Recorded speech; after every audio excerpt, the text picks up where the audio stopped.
Welcome to the Juice Crew podcast, where ex-athletes come to relive their glory days and talk about life beyond the game. So grab a cup and enjoy. Cheers, everybody. Cheers, everybody. Cheers. Cheers.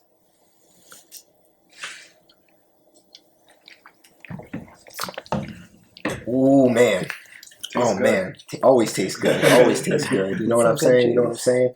What's up, guys? How we doing today? How's everybody feeling? Doing good. We got Comb. I'm here. I'm feeling that. good. I'm feeling great.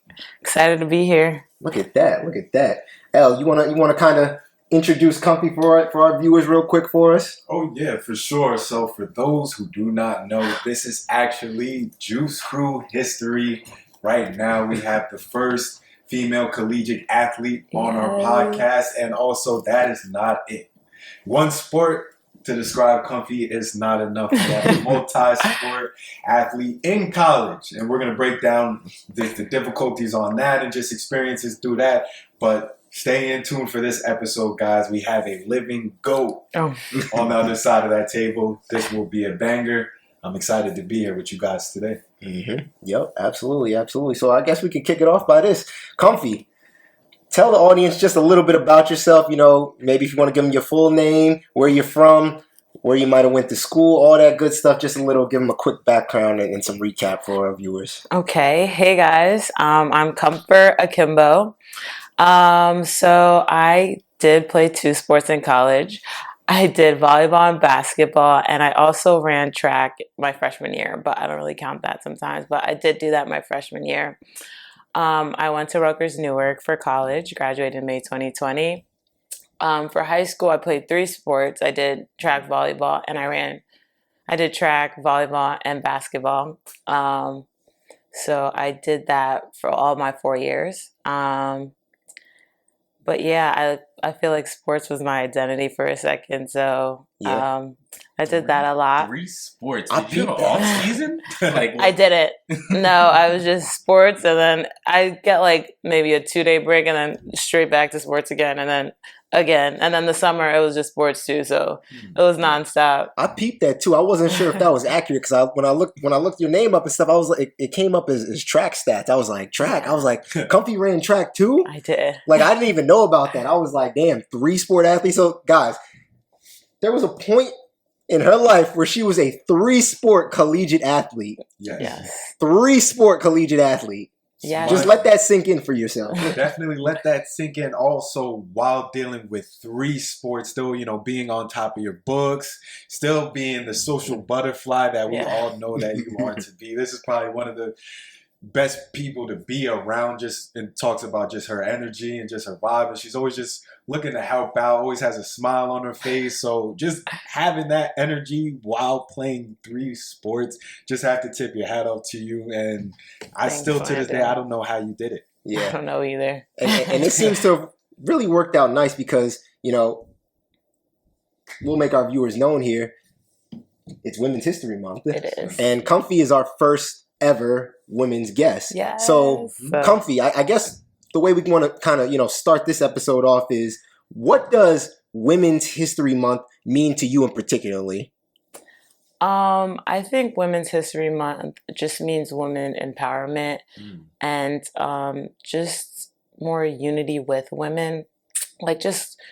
Unfortunately, and it's not unfortunate, but we just always think it's a man's world. So sometimes it's good to recognize women and see what women are doing and see how powerful they can be and how powerful they are. So I think that's what Women's History Month is all about, just the empowerment of women. Yeah. And to continue on that point a little bit, talk about women athletes. I know, I think it's one of those things where people feel the women's sports are just so underappreciated. Mm-hmm. When you think of things like gymnastics, even the WNBA, and then just other sports and track and field, and we just have so many amazing women athletes. What do they mean to the history of women, and how have they helped to advance women in society, just accomplishing the great feats they have?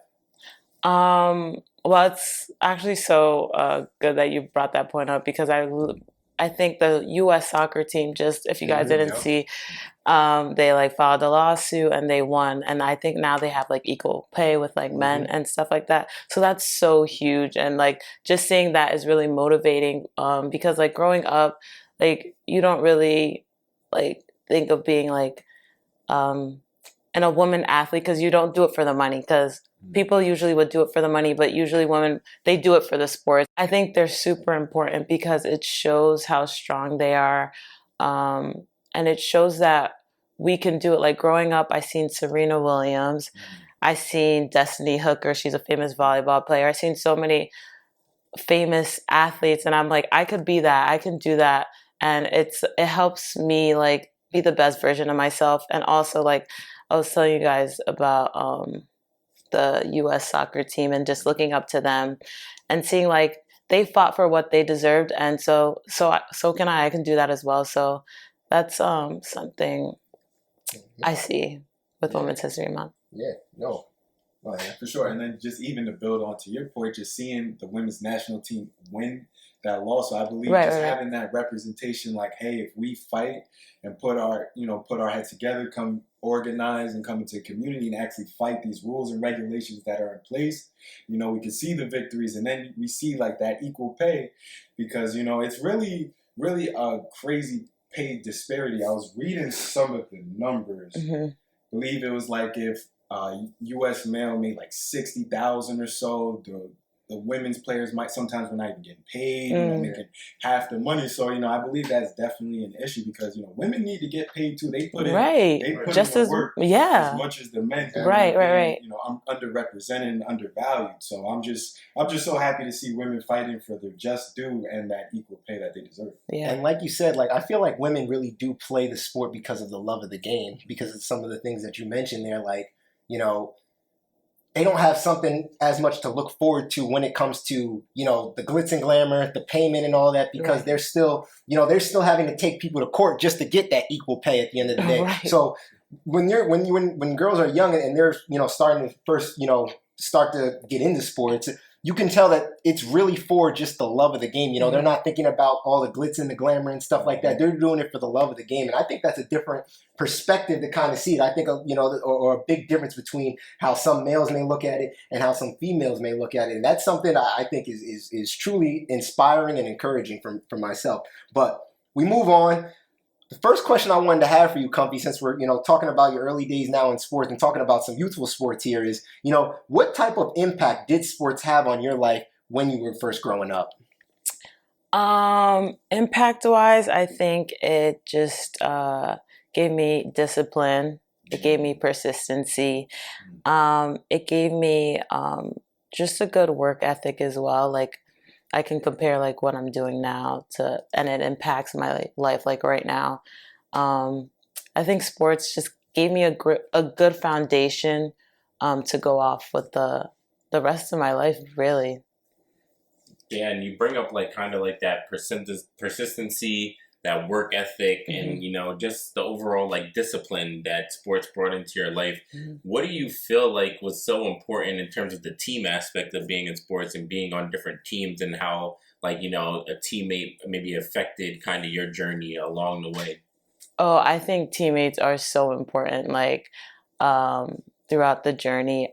It forms a bond and a friendship like you don't normally have without sports. Like the fact that you guys are all working towards this one thing, you guys are all struggling towards this one thing, you guys are all getting yelled at towards this one thing. It makes it like you guys just do it together, and it makes you guys just have more of a bond, like love each other more, like what I want to say. You guys become more family. So I think having teammates has showed me how to work well with people and see the bigger outcome with them. And I think that's a great beyond the game message right there, Comfy, because, everybody here, I would say, we currently right now work on a team doing this podcast together. You know what I mean? Like we learned how to work on work as a team through sports. You know what I mean? Like at my job, I have a team, it's a separate team. You have your finance side, you got your sales side, you got one team that handles this, you got another team that handles this. And sports really teaches you how to really work together, to come together and strive for one common goal at the end of the day, whether it's a championship, whether it's growing revenue, whether it's, upping your viewers in a podcast, doesn't matter. You have to come together and put your heads together and bring your own skill sets to the table to figure out how we can make this team get to the final goal, the final destination. Yeah. And just to build on your point, even with just having that camaraderie, you just have to know your role, if that makes sense. I know everybody wants to come in trying to be the star player, but to really be on an effective team and really and if everybody's on the same page to make the goal work, everybody has to know the rules. So, you might not be that star player, but somebody needs that person who's going to get the rebounds. Right. Somebody needs the person who's going to just play hard or just going to set everybody up and assist. So I think that's another valuable skill that sports taught us, was just knowing to work with people to get things done, because you're not always going to be that star. Sometimes you have to be in that second seat a little bit just to make sure that job gets done. So I just want to also build, you mentioned, some role models you had growing up. What are some things that you kind of learned from them that either you emulated in your game or emulated in your life, or you just wanted just to take from them? I know you mentioned Serena Williams as well. So just what did you learn from her, and just kind of being younger and looking up to her as a role model? Just her work ethic. And she just works so hard, and you can just see it on the court. I mean, like on the tennis court, obviously, but you can just see the effort she puts into it, and the obviously not perfect, but perfection. Like, it's so detailed, and every hit that she does matter. Like, you can just see the practice that goes into it.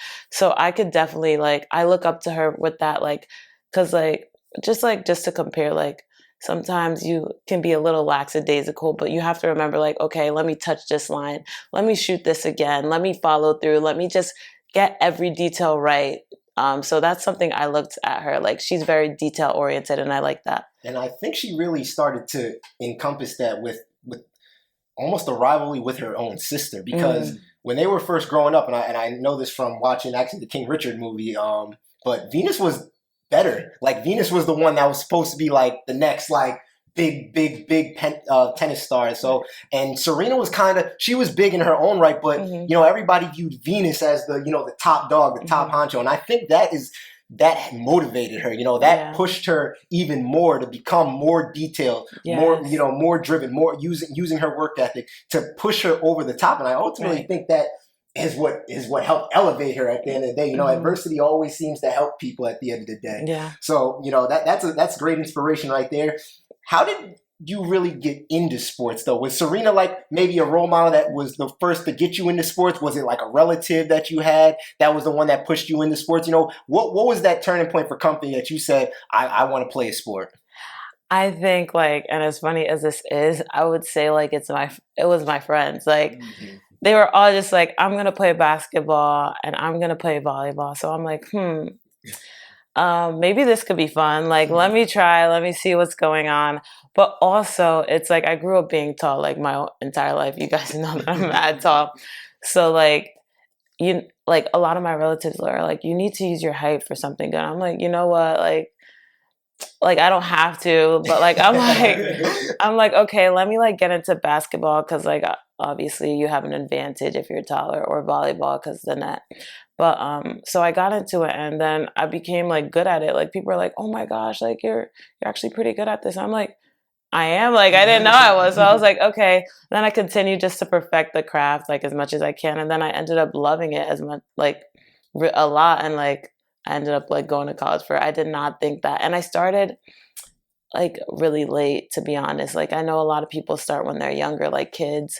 I started in middle school, volleyball, and my first time playing basketball was in high school, my freshman year. Wow. Which is crazy. And I went all the way to end my career, obviously, as an NJAC champion. But from the beginning, from high school, not knowing anything, I progressed a lot. So yeah, that's how I started. Yeah, thinking about kind of just being, you mentioned volleyball and then basketball, and how late you got into basketball, but you brought up something that was interesting in terms of your height and people kind of having like this expectation, like, oh, what are you going to do with your height? Talk about like a little bit about that impact. Like, did you, when you were hearing that, did you feel like sports was the answer, or like, were you thinking and kind of hearing that, oh, I'm really tall, like I should be playing sports? How much of it kind of did you kind of take from just hearing those words to like, okay, I really want to go out there and do this thing and actually play like volleyball and then basketball?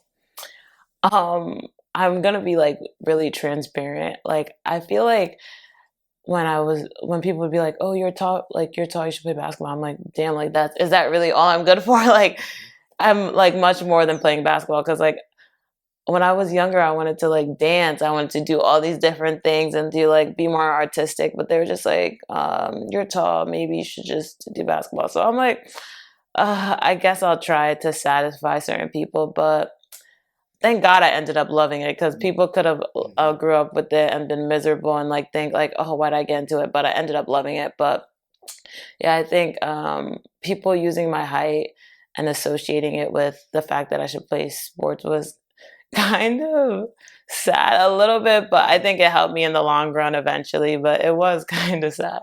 I wish we had this podcast for you back then. Right. It's like, this is exactly what our message is trying to promote here. Trying to promote that sports, or a certain sport even, isn't always, you don't have to just look at a certain sport or sports in general to get yourself somewhere. You know what I mean? And that's the kind of the message that we're really trying to harp on and push here for our viewers. So that's a telling story, for you to tell our viewers. And you got something to say, yeah? Oh, I was just gonna add, that was a tough story. I'm sorry to hear, you was kind of almost forced into it, but you explained how you started. You kind of just started in high school, blank canvas, if you will, and you progressed all the way to where we are now, NJAC champion, which we will talk about later. We are sitting with NJAC champion. Oh my God. But we are. So I just wanted to know, in your journey, where did you have like a specific memory or moment where you fell in love with sports, where because you started off saying it was kind of a lot of social pressures forcing you into sports. Did you have a moment where it's like a game or a practice where you're going crazy, where you're like, okay, I know I had the social pressures pushing me into sports, but now I know I'm nice, and now I actually want to do it for me?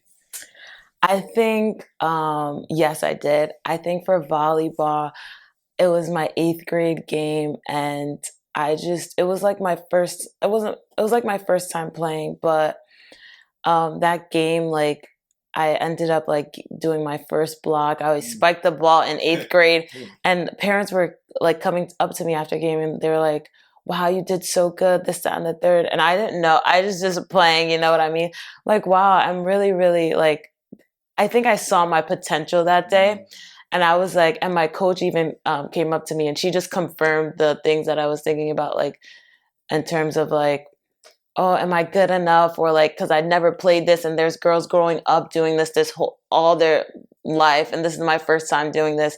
And she just confirmed that I was doing what I was supposed to do. So I think it was that moment when I'm like, okay, like I'm really good enough to be here. Other people are telling me that I'm good enough to be here, so I think I'm good enough to be here. So it was that time in 8th grade. And also talk about that learning curve. You mentioned that you started sports kind of late, and a lot later than most other kids at the time that you're competing against. Talk about that learning curve that you had for basketball and volleyball. Was it a smooth transition? Was it something easy? Was it long nights staying up like, okay, I got to learn, like, what in the world is this? What am I doing here? So talk about that learning curve that you had to, overcome. That learning curve was tough. Like, I felt like I had to play catch up for a long time. But I was blessed with my athleticism, and I'm so grateful for that, like, because it helped. It was easier for me to catch up. But I had to go to the basics and get my foundations. In basketball, like everyone just knows how to like dribble because they're doing it all these drills. They've been doing it their whole life. And then me, freshman year, this is my first time going into it, so I had to start from the foundations, and I had to get my skill level to where everyone else was at. So the learning curve was really difficult, but I was super persistent, and I was really determined to be the best version of myself. So I would I would run like so much during that time, like in high school. just to get in shape. I would do so many drills. I'd go in the summer.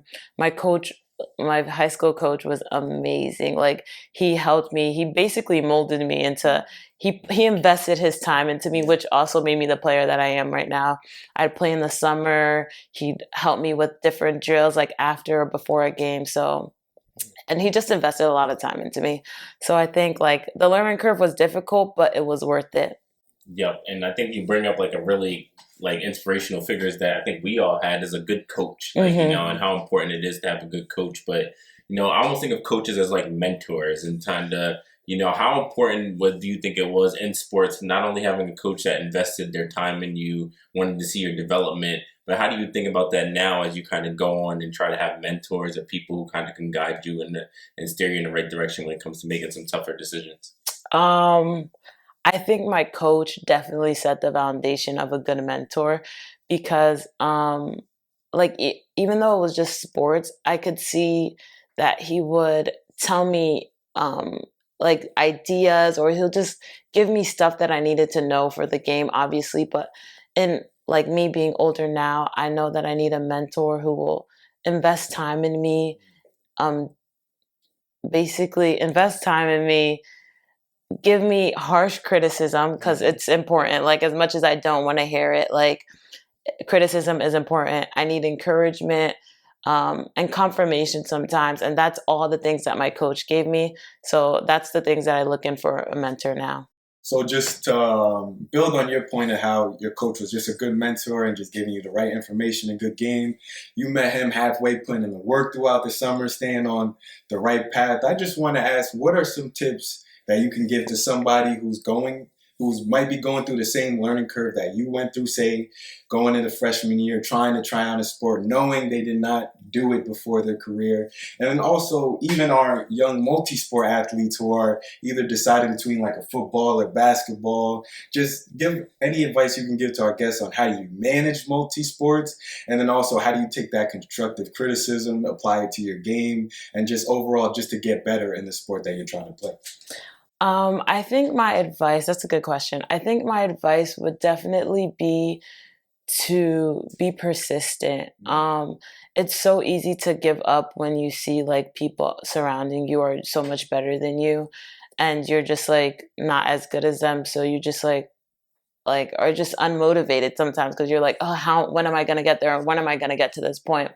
But it's so important to be persistent in that time so you can eventually get there. And regarding the two-sport athletes, I think that first of all, you need great time management. But once you have that packed down, like it's the possibilities are endless. Like, because once you have like two sports, I feel like it's also easier for you to plan your time, because you're like, okay, I have to practice for this, then I have to do my schoolwork or whatever you have to do, then you have to do practice for your other sports. So it's like you have like a count, like your to-do list, you have to do this at this time and you have to get it done. There's no procrastinating. So I think for two-sport athletes to have great time management, be persistent, like I said before, be disciplined. That's super important, because there's a lot of things you need to say no to, because you're just going to outwork your body, and you have to take care of yourself. That's super important too. Like,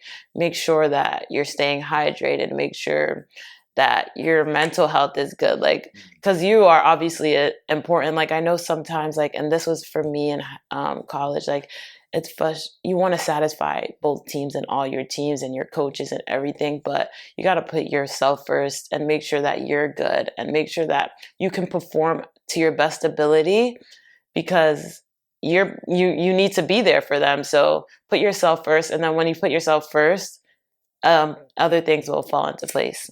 Yeah, I think those are great life lessons there, because not only do you come into a new sport that you've never seen before, but this is great, life tips for people who may want to venture out and get into something that they've never done before. Again, that harpens back on our message.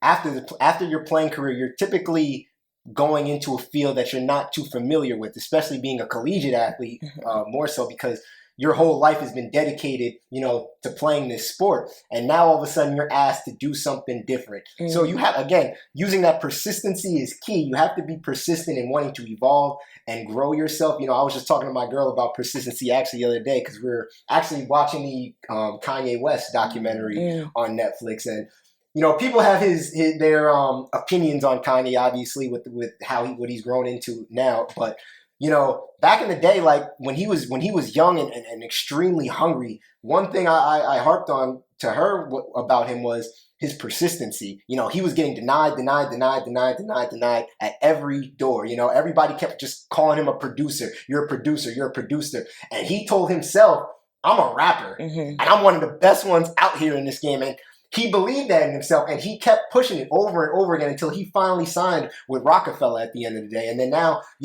sky's the limit, and he ends up being who we know him as is today. So again, I just want to harp on that thing. Persistency is key. Yes. Persistency is key. But we move on a little bit here now to your college lifestyle. Two-sport athlete, like we've been harping on in this whole show. Yeah. What went into that decision to play two sports going into Rutgers-Newark? Was there someone who swayed you to kind of do two sports, and actually you came in and did three? So, what went into that decision making to do three sports your freshman year? Okay, so originally leaving high school, I got recruited to play D2 volleyball. And so I was not, like, so many things happened, so I wasn't able to play that. And so I just had to pick another college, like last minute, like it was super last minute. And so I finally got into college, and my whole high school career, the whole summer, I thought I was playing volleyball in college, and now I'm in college and I'm not playing volleyball. So you can know like how sad that is. Like I worked so hard to get to this moment and I couldn't do it. And it was so hard for me, like getting into Rutgers-Newark, where I graduated from. It was so hard getting there freshman year. And so I was like, I need to do a hobby, because I would just go to class and go straight home. And I'm like, this is not me. This is not me. And then I'm like, I used to run track, so that's something I'm good at. And I wasn't sure how it works because the volleyball season has already started. So right now it's like September. So I couldn't really join that late. Yeah. But for track, it was like, it was open, because like there was cross country, there's winter track, there's spring track. So I was like, okay, I did track. I want to stay in shape and I like to run. So I was like, let me do track my freshman year. Did that. And it was a good experience. I met some great people. I ran good times, I would say, like okay times, but it just, I still loved volleyball and basketball like that. Those were volleyball is my number one, and then basketball, but I love them. So, and then the following year I was like, I have to do this. So I made sure I went to workouts and just got in shape for volleyball and basketball. And so then I ended up freshman year, summer, going into sophomore year, I started playing volleyball with my team. And then I remember I was playing, and then I did volleyball. And then I remember a couple of the girls from the basketball team were like, oh, do you play basketball? And I'm like, yeah, I do actually. They're like, oh, you should come try out and do this. I'm like, honestly, like, I'm super down for that. Like, I would definitely love to do that because I missed basketball.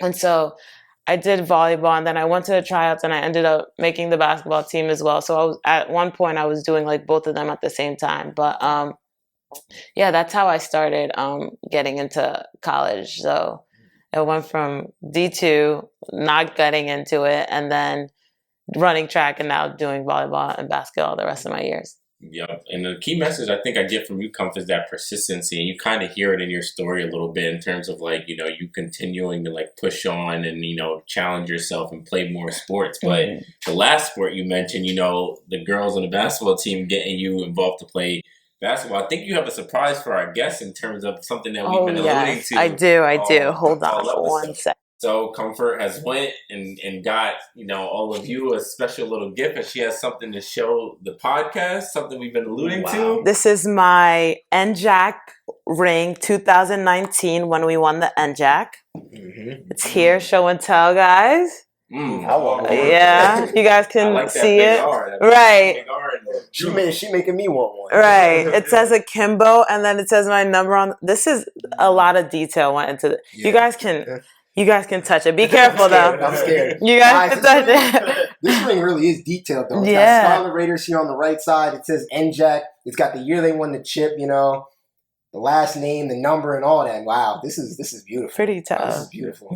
So just as we got the ring out, Comfy, as you're looking back on this ring, does it make you reflect on just the hard work that you've been put in, since freshman year, just trying to learn the game of basketball? Is this kind of like your trophy, if you will, or just a symbolism of just your hard work, persistence, dedication, determination? We can go all day long. So just what are your thoughts when you see this ring, just reflecting on your career? It definitely is rewarding. And it just shows me that my hard work did not go unnoticed. Mm-hmm. It showed me that every single suicide that I did, every single run that I did, every single thing that I did to get to that point was worth it. Mm-hmm. It definitely is a trophy to me. And I always look back at it and I just remember where I came from and where I eventually ended up. And I'm like, anything is possible, you know what I mean? Because when I tell you I was not good at basketball, and then I ended up being a starting five to win my NJAC, it just shows that the possibilities are endless, and whatever you put your mind to, you can accomplish. So, yeah. Now, I got to ask. Played volleyball, you played basketball, you won the NJAC in basketball. What is your favorite? Which sport was your favorite playing in college, honestly? You got to pick. I know it's like picking one of picking your favorite kid. Look, you got to pick one. If you had one to pick, which one are you picking? Honestly, I had so much fun in both sports. I love them both, but I would say volleyball because I personally think I'm better at volleyball. And it's just, basketball is fun to me as well, but volleyball is really fun to me. They're both fun, but volleyball is one of my, I'm in my element when I'm playing volleyball. So I would say volleyball. Yeah. Were you one in volleyball were you the finisher, in terms of you were the one spiking, or what was, I guess what was more rewarding, setting up for the spike or actually being on the receiving end of the kill? Definitely I loved offense. So setting up for the spike, I would be so happy when I would get a kill. So definitely setting up. I was so in college I played right side for a little bit, but I was mostly outside hitter. So outside hitter, usually 60% of the balls go to the outside hitter. So I'd be so happy. My eyes would lit up when I would get a kill. So definitely the offensive side of volleyball. And I could just attest to that. I remember, just being at Comfy's games and just setting her up all day. And nobody in that gym is jumping with you. But one thing I just wanted to ask you, you just brushed upon mental health in sports and just, the time management and dealing with multiple sports, dealing with school, dealing with friends, sleep and all that. So just what's some mental health advice you can give to our viewers? Because, not everybody has that situation just under wraps completely. So just what's some advice that you can give to people who might be fellow athletes who might be struggling just with mental health, with balancing school and sports? I think, like I said before, and unfortunately this is going to sound crazy, but sometimes you have to be selfish regarding yourself. If there's something that you just simply cannot do, and it's getting overwhelming, you need to put yourself first. I think there was a time in college where things were getting really overwhelming for me. And I just had to take a step back, and I had to talk to my coaches, and I had to talk to my team as well. Well, my coaches, and I had to tell them this is getting too much for me. And I had to vocalize that. And they obviously helped me work some things out and stuff like that. But I would definitely say if you're feeling super overwhelmed, talk to someone about it. My roommates were so great because they were also athletes too. So it was easy for me to express what I was feeling with them. And so they would obviously give me their feedback too, which was very, very, very, very helpful. So I would definitely say vocalize it, and put yourself first, like, and make sure you have time to like rest. You know what I mean? Resting is so important. Sometimes you always want to be on go. You have this and this and this, but your body needs rest. Give yourself that time to rest. And I think that's one of the transformations that we set out to have our viewers, have is being more selfish. We were talking about this on one of our meetings last week is, we want our viewers to take that selfish mindset sometimes. Obviously, sometimes when you're thinking about, getting yourself out of a certain situation, you're thinking so much about trying to help your family and help others. But sometimes you got to look in the mirror and you got to want to do it for yourself. You have to be selfish. So, and that's not, a knock on that person at all. That's just looking out for yourself, because no one's going to look out for you more than yourself. So I think that's a great message that you have there. But Comfy, you are an NJAC champion here. I need you to describe to our viewers what it was like to win that NJAC, because I don't know if you guys were with me, but I remember I was definitely with like Chase and Mike and the rest of the Juice Crew members, and watching your championship celebration. It gave me goosebumps. It really gave me goosebumps watching you guys cut down the net. And shout out to Faith, Hannah, Lou, and the rest of the women's squad for getting it done and hanging up a banner for Rutgers-Newark. But it was so exhilarating. Talk about that experience of winning the NJAC championship and cutting down the nets. It was an amazing experience. Like I'm still speechless about it. Like I go on the video, there's a video about it on YouTube, and you can just see the joy on our faces when we won it. And I remember that year specifically, we would just like shoot after, or I'd go running with my coach Abby. Like we just put in so much work that season that the moment that we won that NJAC, I was like, this was all so worth it. Running that extra mile was worth it. Like everything was so worth it. Like there was 5 seconds left, and like we knew that like we kind of won. We were jumping. I think so. If you remember, everyone just ran on the crowd. It was like such a I don't know how to explain it, but it was just such magical. Yeah, like it was a great feeling, and I was like, wow, like, and I would just I thought about everything, like all the work, like from high school, everything for this moment was so worth it. So like with my team too, and I love these girls too. So it was more rewarding because I won it with them as well. So it was just magical, like you said. It was amazing. You guys were honestly, and I'm going to tell you this now, you probably don't even know this, but you guys were part of the inspiration for me to come back. Like watching you guys win and cut down the nets, like that inspired me. Like I was like, damn, like how can I not get a year and try to go after this? Like, because imagine if we win and we get this type of celebration and everything with everybody, like you said, knowing how hard you've worked with your teammates all year to come together and get that final goal. So watching you guys cut down the nets and receive the trophy and everything really inspired me and inspired my journey to, return to the team and everything. So I want to thank you, Comfy, for winning the championship. Because who knows? If y'all don't win, maybe I don't even come back. Like, who knows? So congratulations again on that, though. That was something special. Thanks. Thank you. That was, I think, and very, like, I think it was just a very exciting time to just, feeling of winning, capturing all the hard work that you had worked for. Talk about like, that feeling of winning that championship, and then like kind of how everything you kind of took in your sports journey in the early days to like, all right, now how do you take that winning attitude to now what you're doing kind of in your day to day, and while you're at it, can maybe talk a little bit about what you do day to day post athlete and winning an NJAC championship. Okay.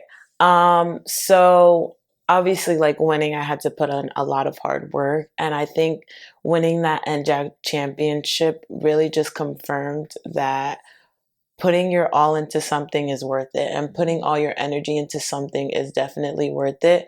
And I can also compare that to me right now, and like just putting my all into like my work and my job.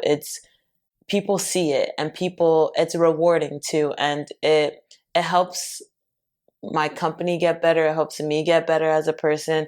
Just like I was doing a lot of hard work in college and helping my team get better as well as myself get better, me putting hard work in my job and making me get better and my job get better. Right now, I am a CAR-T operations associate. So I basically work, there's this new thing, it's cell therapy. So instead of chemotherapy, there's this new thing called CAR-T cell therapy where it's basically helping patient with cancer. So I'm so grateful to do that. And it's I definitely put my all into that job, and I make sure everything is real detailed, just like I did when I was an athlete. And just my work ethic is definitely on point now because I've been able to progress it throughout my years of being an athlete. So yeah, I would say being an athlete definitely helped me and shaped me and molded me into my everyday life. So it's good to hear, you taking the valuable lessons that you gained from sports and putting them into your career. That's one major key we like to, emphasize on the podcast. Just really taking outside lessons you learned. And, outside lessons you learned in sports and applying them into your day-to-day life and your career. So just one thing I want to ask is, so with that transition, you go from pretty much, say, the start of high school where sports is, say the least, a big part of your life, if not all, consuming a majority of your life. How do you go from being a multi-sport athlete where sports, all year long to now in your career where you're just focusing on what you want to do and building your career? I think it was hard. That transition was hard just because sports was a part of my identity.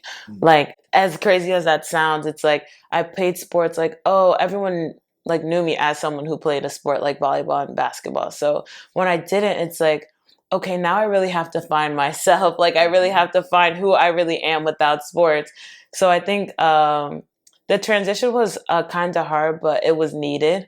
And I think now that I am gradually I haven't been playing, but now I'm starting to get back into it. I've been playing volleyball. I'm in a basketball league now. So I'm gradually getting into it. But the whole time that I was off, I was definitely finding myself, finding what I like to do other than sports, what other activities, what other hobbies did I do other than sports. So I think their transition was hard, but I found a lot of things that I didn't know I knew about myself. Yeah, we might have to pick Comfort for the men's league. What do you guys think? I would take her. I don't even know if they'd allow her in there. They'd be like, "Whoa, what are you doing her? She over there drop stepping, diamond, all that." I don't know if they want to see Comfy on that floor. Oh my god!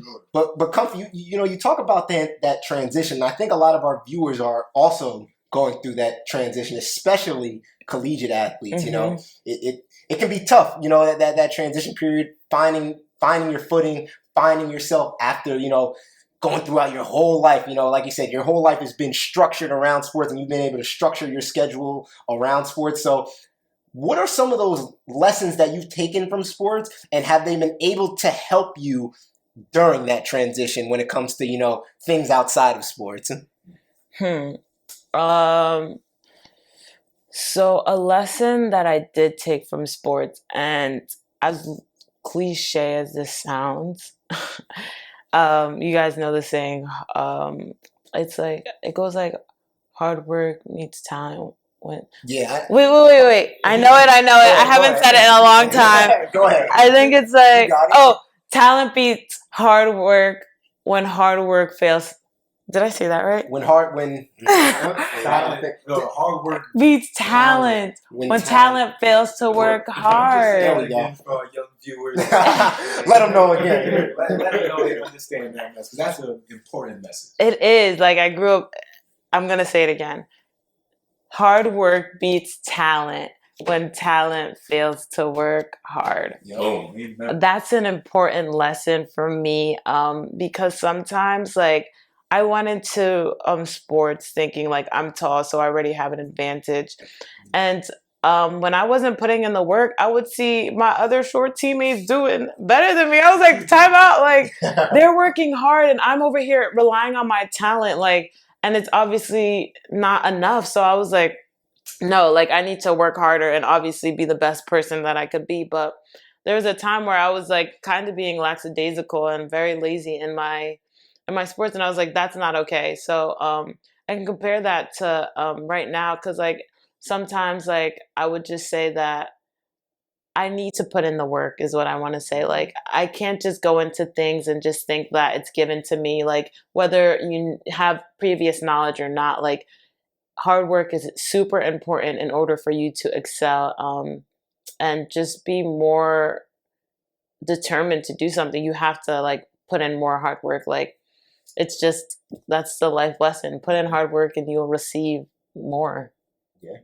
And that's not just sports. No, literally. That's everything. Yeah. You know what I mean? The most talented, you thought you were smart, but you know, the kid down the right from you who may have not seemed as smart, he putting in hours and hours in his books and stuff like that, and all of a sudden he's better than you. Yeah. You know what I mean? It's the same thing on work aspect. You're taking your time and your effort outside of your 9 to 5 time that you're supposed to be clocked in, and you're doing things outside of work to get that competitive advantage and get ahead. Mm-hmm. You know, it's going to pay off. So again, another great, you know, message to kind of receive from our viewers, another great way for them to look at it, you know, taking it with sports and outside of sports. Yes. Yep. And just thinking about, and kind of want to zoom in a little bit about what you're doing today. You said, you know, CAR-T operations associate, definitely a combination of like business and biology. But I know when I was in elementary school, I had no idea what that is. And I think a lot of people that are kind of thinking about the sciences think more of like engineering or pre-med. I'm going to be a nurse or a doctor. Yeah. How did you find this like kind of differentiated career? And like, what would you tell someone who like doesn't know anything kind of about what you're doing now? So I found this career because I majored in biology in school. And like, there 0.5 seconds I wanted to be a doctor. Like not like real quick, like I was like, I want to be a doctor. I was like, nah, like for a little bit. But then I was like, okay, like I need to use this degree because I got it. I spent so much money on it. So I was like, I need to use this degree to its full ability. And so everyone always talks about like nursing and being a doctor, but they don't talk about like the other things like you said. So I wanted to work in a lab. Like I was pretty good in lab at an undergrad. So I was like, okay, let me use this degree. And I also wanted to help people. Like that was super important to me. So I made sure that I could incorporate helping people and working in a lab. So I used to be a medical technologist, but then I moved into being a CAR-T operations associate. And it's just really rewarding because I know that I'm helping someone. So I'm like, I don't have to be tangible. I don't have to touch them, or I don't have to be the doctor in order to make an impact and change people's lives. And I like working behind the scenes because I know that I'm still like impacting people. You know what I mean?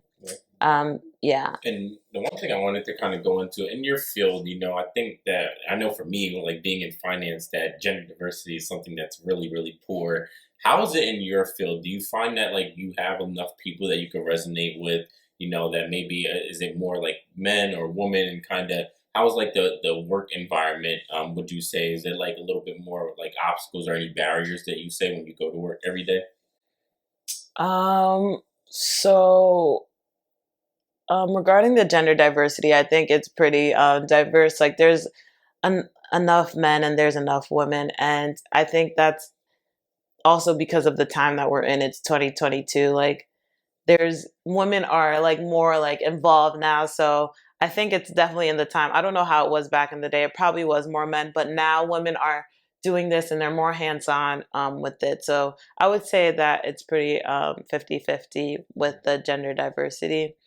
And regarding what I do and the obstacles, there's numerous obstacles I face, whether it's like, I don't know, like if you guys would understand, but there's numerous obstacles I face during my job, and sometimes it gets really frustrating, but sometimes I need to realize that and just take a step back and just like breathe, because sometimes it can get like super overwhelming, and sometimes I take that work frustration home with me. And I'm like, no, I clocked out already. Why is this still with me? Happens to the best of us. No, trust me, it happens to the best of us. Like, no, like I can't. But that just means that I'm just so into it, and I'm so like eager to know more and like move up. So yeah, that's what's up. That's what's up. So are there any tips and advice you can give our viewers trying to get into a similar field like yours? Any maybe particular classes that you'd recommend, or any particular route that you would say would help them along on their journey to try to get where you're at? I would definitely just say build your resume up, like work hard, try and do like different things within, like if you want to do an oncology, try and like go to a doctor, or try and like see like if you can follow someone, or like see what they're doing. If you want to be a physical therapist, try and just shadow people, and try and build your resume. I think that's important. I also think it's important to be knowledgeable about what you're doing. Like you do a little research. Make sure you know what you're doing before you get into it, because you never know what the full picture is. You can always just see it like everywhere, but make sure you really know what you're doing. I would definitely say have good work ethic. Just make sure you're working hard, and make sure you're eager to learn. Like, know as much as you can, get as much knowledge as you can from your other jobs, and make sure you take different skills that you get from your other job to help you with the future. Like, I know this has nothing to do with it, but like I'm still a server, and I used to be a server.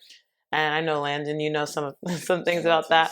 But I feel like that also prepared me with just like people talking skills, and just little things like that you can get from your job. Make sure you work on it so you can incorporate it to your future job. So yeah. And then just to close out on your point, you're absolutely right. And we just want to emphasize, as always, just for the kids who are playing those sports, take those outside lessons. Like I know Dilo always brings up just that picking up of the trash, or you just staying persistent and hard work and dedication, and you can essentially achieve anything, because like you said, you came in from high school, trying out basketball, a whole new world for the first time. And in 8 years, you are now an NJAC champion. One thing a lot of people cannot say. So just the main thing that I always want to emphasize is the work works. It sounds cliche. People who put in that hard work, more times than not, you're going to get rewarded from it. Comfy sat down freshman year, put in that hard work, and now she was able to take her talents to college. We've all sat down, put in our hard work, and now we're sitting here on this podcast talking with each other. So the work works. Just make sure, if anything, always make sure you're working hard, because that skill, it's never going to go away. Hell, I like that. The work works. The work works. Might have just did That's my new logo. The work works. Wow. That's tough. You want to talk about a mic drop moment? Okay, Reggie, I see you, bro. Hashtag the work works. Comfort, we definitely want to get into some of like what you're looking forward to in your new horizons. But before we do that, just want to pay some homage and honor to our first sponsor on the podcast. This episode is sponsored and brought to you by the Villa. The Villa is a sneaker, streetwear, and vintage clothing store brand located in Ridgewood, New Jersey. The Villa carries the most exclusive, sought-after sneakers and clothing on the market, from Jordans, Dunks, V-Lone, Essentials, and so much more. The Villa provides the hottest items at the best prices. Whether you're from America or across the world, the Villa ships worldwide, giving people from all over the chance to get their hands on the most popular brands and fashion items. The Villa gets new inventory every day, so don't miss out. Follow them on Instagram at By The Villa. That's BUY The Villa, and check out their website www.bythevilla.com and order from wherever you are in the world. The link will be in the description for you guys to go check them out. Shout out to Charlie and By The Villa for being our first sponsor. Yes, sir. Yes, sir. But we transition now back to Comfort. You've lived such a full lifestyle, I feel like, already. You've done so much throughout your youth, your youth days, all the way up to your college days, all the way up to now, at your current position in your current job. But, Comfy, the future is bright for you. And we all know that, you're beautiful, you're intelligent. What is one thing you see yourself accomplishing in the future, maybe even 10 years from now? Where do you see Comfort down the road? Whoa. Damn, I didn't even think that far, but no. I think I just see myself more so me putting the work that I've been putting in right now paying off in 10 years. And I see myself just kind of being successful, but in my own terms, like successful, like mentally, like just being mentally strong and being more confident in certain skills.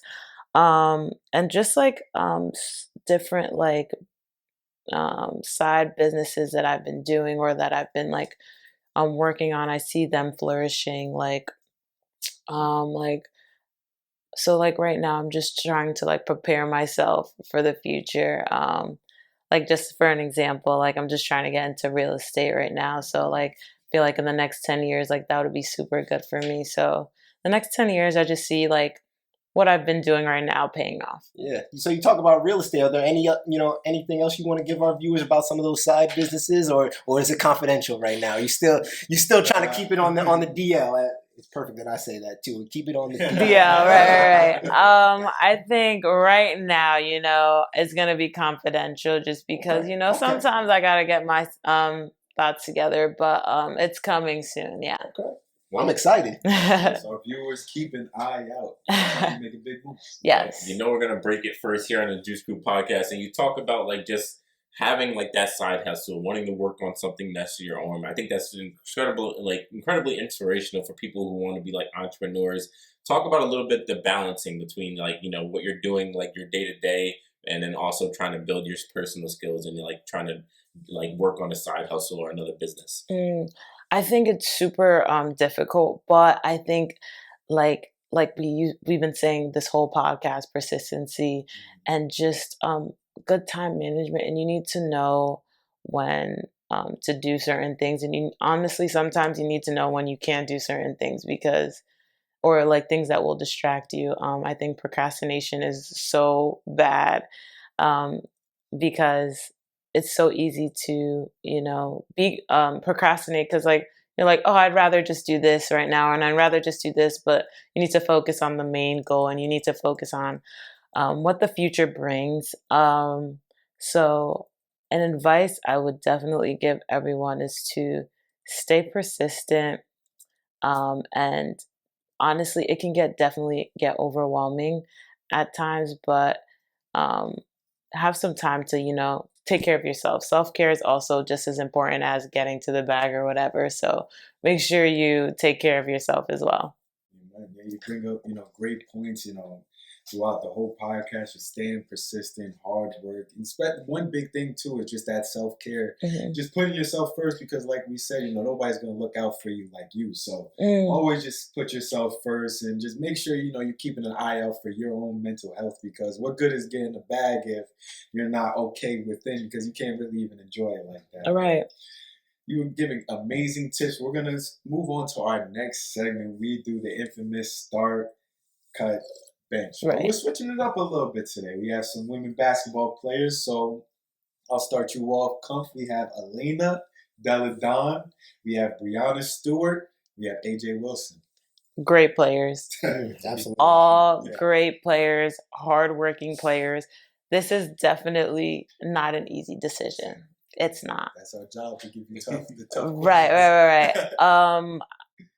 I think, I'm not compared to their level, so I'm just giving my 2 cents, but this is like nothing crazy. But that's what we do here, Comf. We make those tough decisions. We get into some sports debate. It's all good. It's all love. Go ahead. People tap into Elena, she's tough. Yeah. She attacks the rim with just so much drive, and she's super strong. I think I would start Asia. I think I would start her. She just is a great player, goes to the rim, shoots, gets her fouls. Like, she's pretty good. I think then I would bench Elena. I want her to be in that starting lineup, but you guys said I had to bench somebody, so I would bench Elena. And then unfortunately, I'd cut Brianna. But damn, that wasn't your decision. Well, you're gonna find out. Right. Unfortunately, I'd cut Brianna, but I think they should all start. But this is just the game, I guess. I would say hard. that It's a tough it game. definitely is hard. Right. And I actually met Brianna Stewart one time. Oh, wow. We were at a Villanova camp, I believe my sophomore or junior year, she was there just chilling with the boys team. But she's huge. I was like, she was just as tall as them. I'm like, yo, she give all of us the business right now. And I'm looking at them like, she gonna give all of y'all the business too right now. I'm like, yo, she's crazy. No, I coming off an Achilles injury and chipping up though, I gotta take Breonna Stewart. She was killing in college too. I don't think, if I'm not mistaken, I think she won her. I know she won a national championship her senior year. I'm not sure if she won another one, but she definitely I think she might have won all of them because she was at UConn. So she won. I think she won every year. Like this is someone who's just done a lot of winning. So I'm actually starting Breonna Stewart. Wow. I'm benching AJ Wilson. I love her game too as well. She plays the game with a tenacity and just a toughness that I feel like some of the girls just aren't ready for her at some time. So she really goes out there and takes it to them. So I'm gonna bench her, and then I'm sadly have to say I have to cut Della Dawn. Sorry. Whoa. I'm sorry. Yeah. I'm sorry. We gotta make tough decisions on this podcast. Look.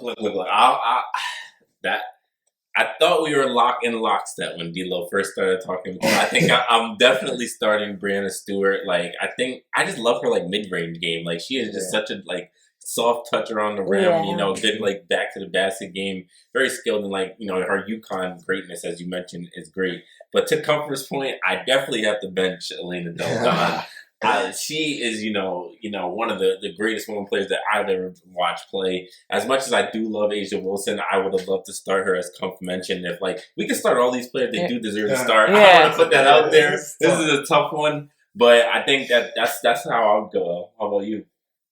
Ooh, this is tough because it's like splitting hairs. I'm staying in unison with you guys. I'm starting Breonna just because after what she did with the Achilles and just coming back, dominating, like you said, she went to the UConn powerhouse. You're in good hands if you resume's long. Resume's long. UConn. So I'll start Breonna now. This is where it gets a little tough for me, to be honest. I'm probably gonna have to go. I'm benching A'ja.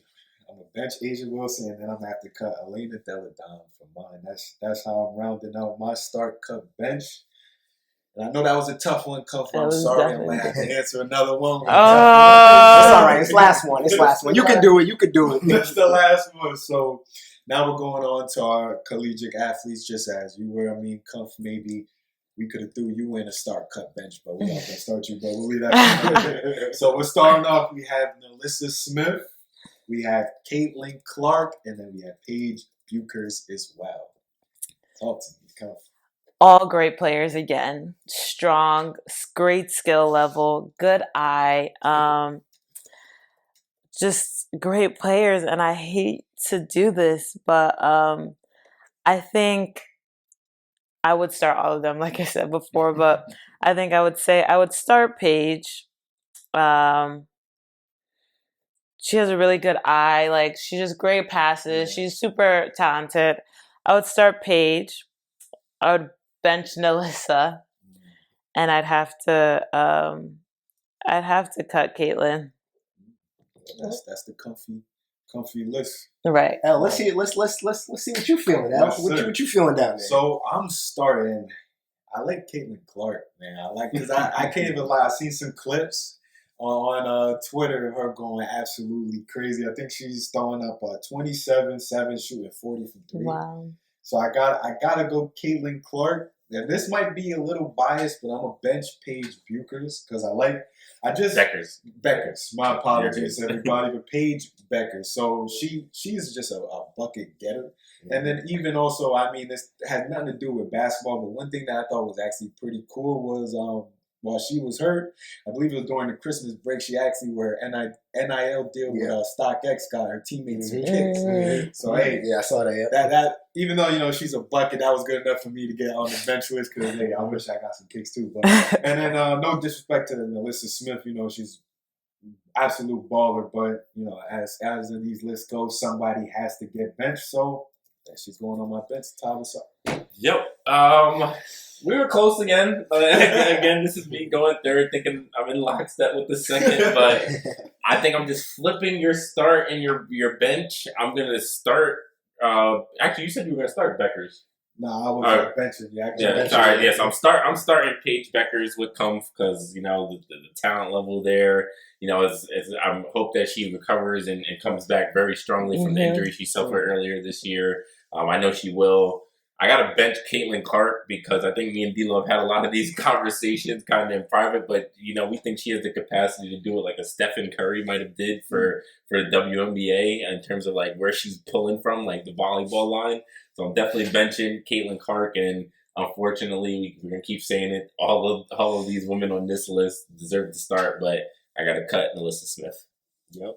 And I think I'm leaning over to your side over there just a bit. I got to start Caitlin Clark because, like Ty, for the reasons Ty just mentioned, I really think she has the ability to change the women's game in totality. And, we'll talk about this next episode because I'm going to bring it up because, it's going to continue into our Women's History Month where we're going to be doing some talk about some women's sports and all that. But, Caitlin Clark, I think she has something that will definitely impact and I think hopefully can make that shift for women's basketball in the WNBA, hopefully for the better. And she's started to, really show out these past 2 years. I mean, her stats are off the charts. She just triple-doubled the other day with like 29 points or something like that. So she's a beast.